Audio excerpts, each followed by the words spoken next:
Hey everybody, it's Aaron Wirtz with Tallgrass TV at the 2016 Tallgrass Film Festival here in Wichita, Kansas. And it's my pleasure to let the person to my left introduce herself for the conversation today. So Beth, if you would please.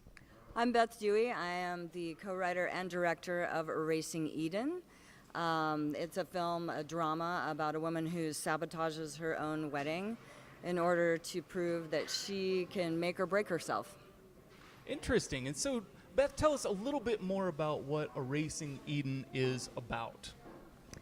Well, we just wanted to kind of explore, like, the changing gender roles in a classic male-female relationship, and take a look at how, like, things have evolved. Like, men stay home with children. Yeah. And women don't need a Prince Charming to save them. It used to be like, well, you have to marry a doctor, but now it's, you be a doctor.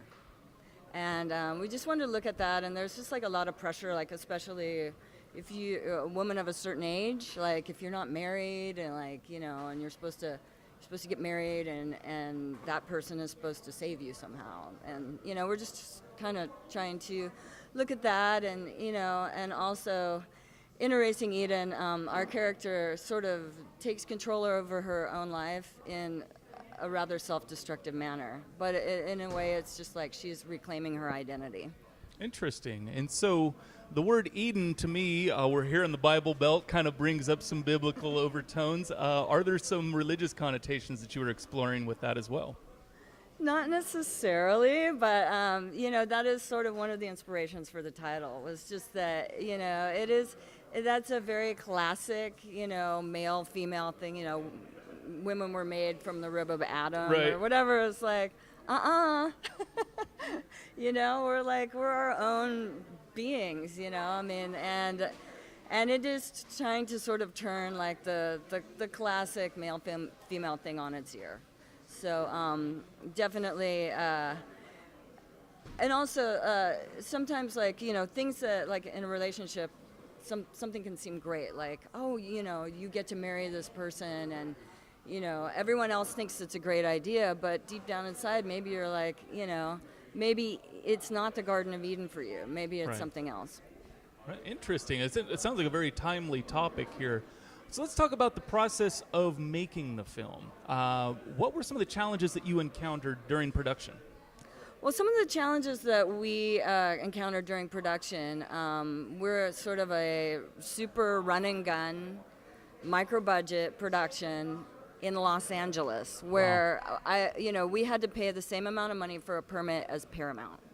Oh my gosh. Yeah, so whoa, there's and people, like, even for locations, like, people are spoiled, and not spoiled, but they're used to a certain amount of money that comes with, like, a location fee or something, and we had to compete with that. Understandable. Yeah, but one of the most, like, touching things, and one of the things that really sort of changed my view of making a film in Los Angeles is we put our protagonist, who is played by Brita Wool, who's an amazing actress. She had a breakout role in this TV series on Lifetime called Unreal. Uh-huh. And, like, she carried this film off. Like, she's just amazing. And we put her in the middle of Skid Row downtown. And, that's a challenge. And, people, we were kind of, worried that, like, how are people going to interact with her down there? Oh, yeah. And nothing was really planned or rehearsed. And, the community down there in Skid Row just kind of embraced her and took care of her, because a lot of times they didn't know that she was part of a film. How interesting. Yeah. And so did you capture some shots that you weren't even planning to shoot that made it into this film? Absolutely. Wow. Yeah. That is a great story. Yeah. Go ahead, I'm sorry. Well, I mean, my whole, our, initial take on it was like, it's an unforgiving city, and people are cold, and they don't want to get involved, and they don't care, and, like, the opposite was true. Like, people tried to help.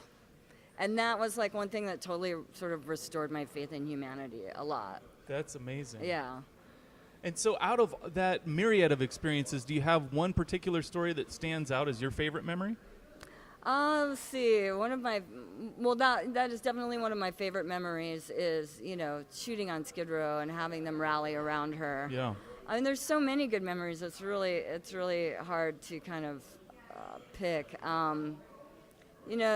Just some of my favorite things were just when you're shooting micro budget, you just have one camera and an actor, and sometimes we didn't even have sound, and we're just able to go anywhere within the city and do anything because people think you're taking still photos.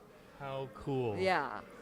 Wow. So, technology's really opened up a lot, for us. And, it's just been amazing. It's been an amazing journey of collaboration. Like I said, our protagonist has a broken jaw in the movie, so she doesn't talk a lot. And, I guess it was just really such an honor and a pleasure to work with such talented people. Awesome.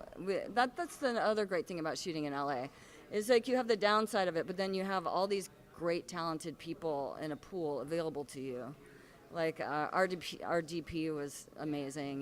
He shot The Blacklist and all kinds of stuff like that. Yeah. Cool. And Brita is just knocks it out of the park. I mean, she's just such a joy to work with, and the other actors as well. I mean, there's a great talent pool, and it's just it's just such an honor to be able to work with such talented people. And I even have a co-writer, Justo Diaz, who came in after the movie was shot, and we revamped it halfway through the edit. Oh, nice.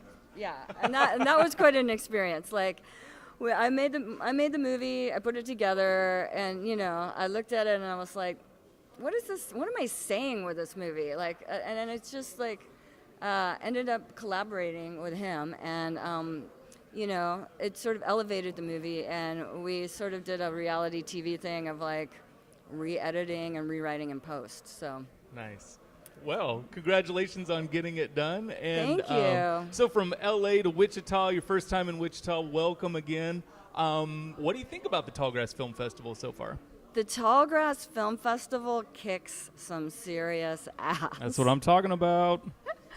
It's just amazing. We rolled in here and we've just been taken care of from day one. And Awesome. It just made to feel, as filmmakers, really honored. And you don't always get that with festivals sometimes, It's really a filmmakers festival. I agree. And it's one of those, I wouldn't call it a hidden gem anymore in Wichita, but it's something that people don't expect from a town like Wichita. You think about Wichita, Kansas. They don't expect what we have here in the Tallgrass Film Festival. So thanks for pointing that out. And the theme of Tallgrass is stubbornly independent. So as a filmmaker, what does that phrase mean to you? Stubbornly independent. Stubbornly independent means never taking no for an answer. Not ever. Stubbornly independent is just to keep going even when, it just seems completely impossible. Stubbornly independent it's just a rallying cry, really. I mean, it's you have to just make it happen for yourself. And if you believe that you can manifest it, it will happen. When we started this project, I didn't have even a dime. And then, we set a shoot date. There wasn't any money. And it was just, we just sort of picked up steam along the way. And that's what I think, stubbornly independent is just doing it against all odds. It's really inspiring.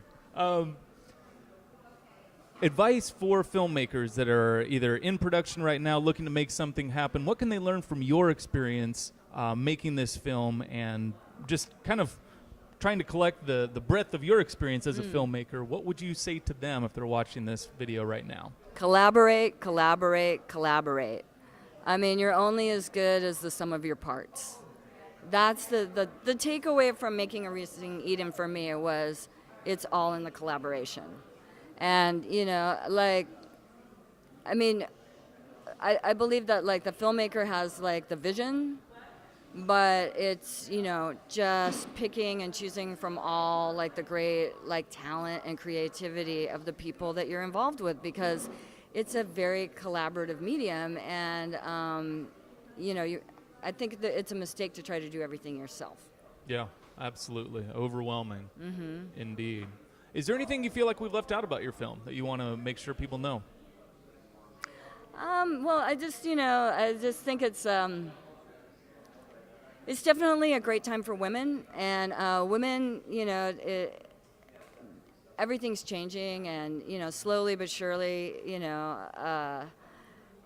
it's just, I think it's a time to really examine how women live in the world and are seen in the world. And I just don't want, little girls growing up, believing that like their whole purpose in life is, to be something for a man to marry. Right. And I think that unfortunately is changing, and hopefully Erasing Eden can perpetuate that ideology. Absolutely. I've got a 10-month-old daughter. Well, there and you so go, I've been right? thinking about So, these yeah, things a I lot. mean, we're film directors. Hello, we're all those things that we weren't really welcomed into being, before so much. And it's just inspiring that things are changing. I agree. Well, Beth, it's been a pleasure talking with you today about your film Erasing Eden, and so all the best as you screen today here at the Tallgrass Film Festival, and as you take this to other film festivals. I wish you nothing but success. So it's really been a pleasure. Thank you so much, and it's just thank you to the Tallgrass Film Festival. It's been awesome. Thanks, Beth. Thanks.